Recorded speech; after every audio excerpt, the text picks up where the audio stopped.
ว่างก็ได้เนาะก็แถวกันไปเพื่อความจบงามให้เป็นระเบียบเรียบร้อยเนาะมื้อนี้เวลาของเฮาเบิดมื้อพ่อแม่พี่น้องหลังจากเสร็จพิธีนี่แล้ววางเพลิงแล้ว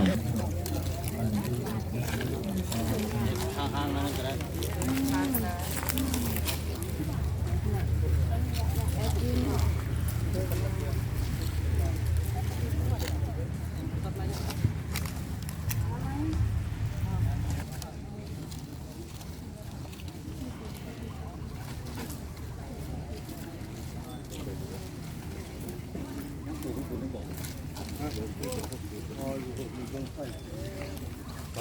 ก็อยู่นะ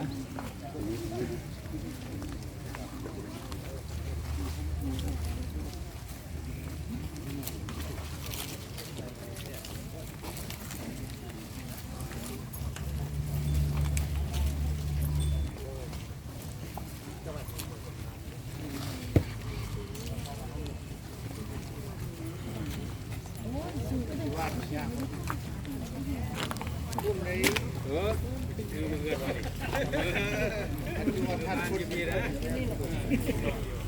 ว่านอยู่ดีเลยไม่กับไง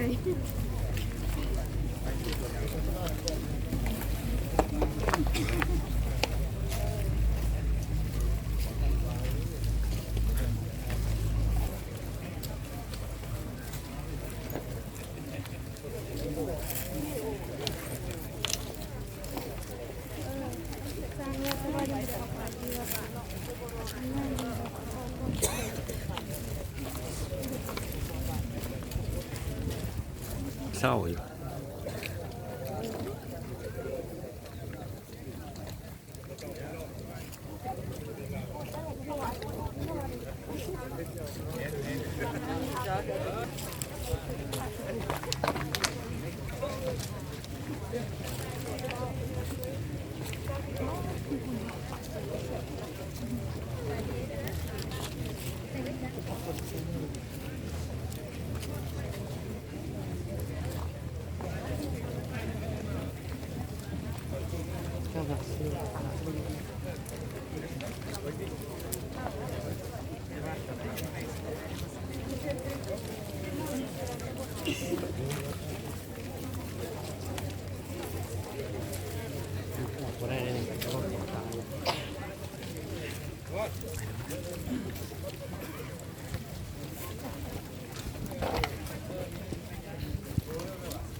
อยู่วง